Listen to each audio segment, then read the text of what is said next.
Hello everyone and welcome back to the channel Literature Philia, your one-stop destination for everything related to English literature.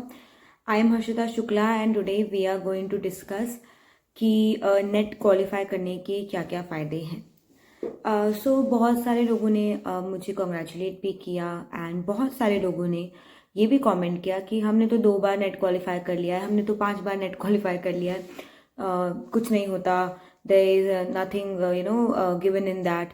But I would like to clarify one thing.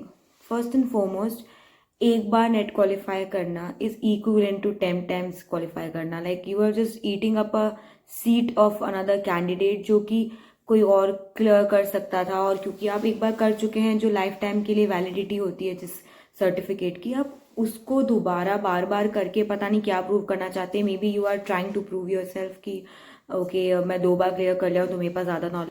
Instead you are snatching away somebody's opportunity. So instead of doing this, like giving again and again net, just aim for JRF, and if you are a JRF then just stop. You need not to just give it again and again, and एक चीज़ बार बार prove करने का ज़रूरत नहीं है. चलिए हम लोग आज बात कर लेते हैं कि नेट क्लियर करने के फ़ायदे क्या क्या हैं. तो फर्स्ट जो पहला फ़ायदा है वो ये है कि अगर आप नेट क्वालिफाई कर लेते हैं तो आप असिस्टेंट प्रोफेसर की पोस्ट के लिए एलिजिबल हैं. ठीक है ना. There are certain rules. तो ग्रेड मिलता है आपको. ठीक है. तो जितने भी पीएचडी के कैंडिडेट्स होते हैं या नेट कैंडिडेट्स होते हैं या एमए कैंडिडेट्स होते हैं, आप कहीं कॉलेज में अप्लाई कर रहे हैं सपोज करिए, एंड वहाँ पे एक बंदा है जिसने नेट कर रखा है, एक ने पीएचडी कर रखा है. पीएचडी है पर नॉन नेट है, एक है जो पीएचडी विथ नेट है, और एक है जो सिर्फ एमए क्वालिफाइड है. तो किसको प्रायोरिटी मिलेगी? पीएचडी विद नेट या जेआरएफ है उनको ज़्यादा प्रेफरेंस मिलेगी, राइट.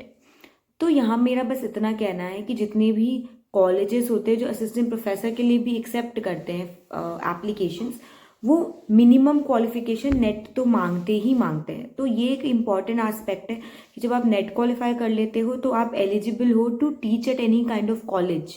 ओके.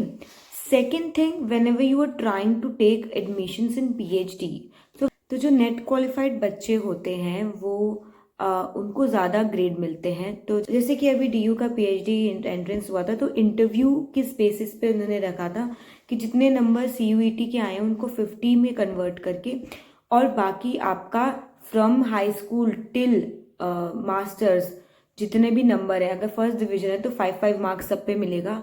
उसके बाद से आपको तब +5 और मिलेगा अगर आप नेट क्वालिफाइड हो. तो आप समझिए कि अगर बहुत सारे कैंडिडेट्स हैं और आप नेट क्वालिफाइड हैं तो वो +5 आपकी जेब में आता है, राइट. तो फॉर दैट रीज़न ग्रेड जो है वो प्लस ऑन होते हैं. इसलिए इट्स इम्पॉर्टेंट कि आप नेट क्वालिफाई कर लें. उसके बाद definitely go ahead for PhD and definitely go ahead for JRF. वो भी क्लियर होगा ही होगा. नेट क्लियर करने का तीसरा फायदा ये आप कह सकते हैं कि if you have cleared net that means you have a thorough understanding of your subject, right. तो अगर आपको अपने सब्जेक्ट की एक अंडरस्टैंडिंग हो गई है, नॉलेज हो गई है, तो you can teach anywhere, be it YouTube platform, be it any other online platform, you can teach anywhere, right. तो that is also a career opportunity for you, क्योंकि दे ऑल्सो प्रेफर समबडी जो कि students को guide कर सके उस path पे. क्योंकि पढ़ाने को तो लिटरेचर बहुत सारे लोग पढ़ा देंगे, लेकिन इस एग्ज़ाम को क्रैक कैसे करना है ये पढ़ाना, ये समझाना थोड़ा डिफिकल्ट है, राइट. सबसे इम्पॉर्टेंट चीज़ ये आ जाती है कि NET qualified person are eligible to apply for various post, various examinations that can give you a government job. ठीक है. बहुत सारे ऐसे एग्जामिनेशंस हैं जो कि आपका मिनिमम क्वालिफिकेशन नेट मांगती है, चाहे वो हरियाणा असिस्टेंट प्रोफेसर हुआ, या फिर बिहार के लिए, या उत्तराखंड के लिए, उत्तर प्रदेश के लिए, आरपीएससी राजस्थान के लिए. अब कहीं के लिए भी फॉर्म तक फिल करना चाहते हैं तो you have to have a master degree with 55% and above number and a NET certificate. It's extremely important to clear net so that you can proceed with your life. You cannot just be a master degree holder. You need to understand कि हर साल एक post graduate का batch निकलता है जो होते हैं पास और निकल जाते हैं, right.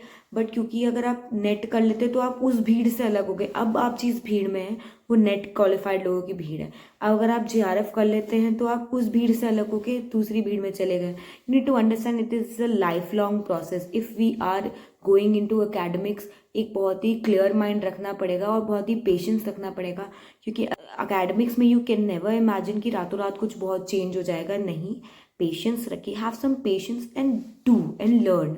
That's all I wanted to say. And of course, soon I will be starting the series of teaching you all the English literature portion where you might be lacking. I cannot like thoroughly complete it on YouTube platform because I also like study myself. So whatever time I'll get, I will definitely try कि मैं एक compact वे में कुछ आपको deliver कर सकूं अच्छा content. I want you all to comment down, आप कॉमेंट कीजिए कॉमेंट सेक्शन में कि आपको किस किस टॉपिक पे प्रॉब्लम आ रहा है इंग्लिश लिटरेचर के। And I also request all of you कि आप सब अपने जितने भी पेपर आपने अभी तक अटेम्प्ट किए होंगे उनको डेफिनेटली आपने डाउनलोड किया ही होगा वाइल हैविंग द आंसर की।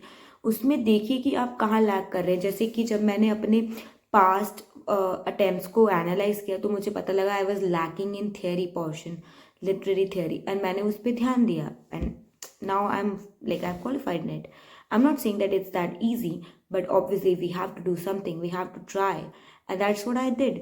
मैं कोशिश करूँगी कि मैं कम से कम समय की वीडियो बनाकर उस टॉपिक को क्लियर कर सकूँ। So I hope you guys understood that how important UGC NET is. So be happy and looking forward for all of your comments. Thank you so much for watching.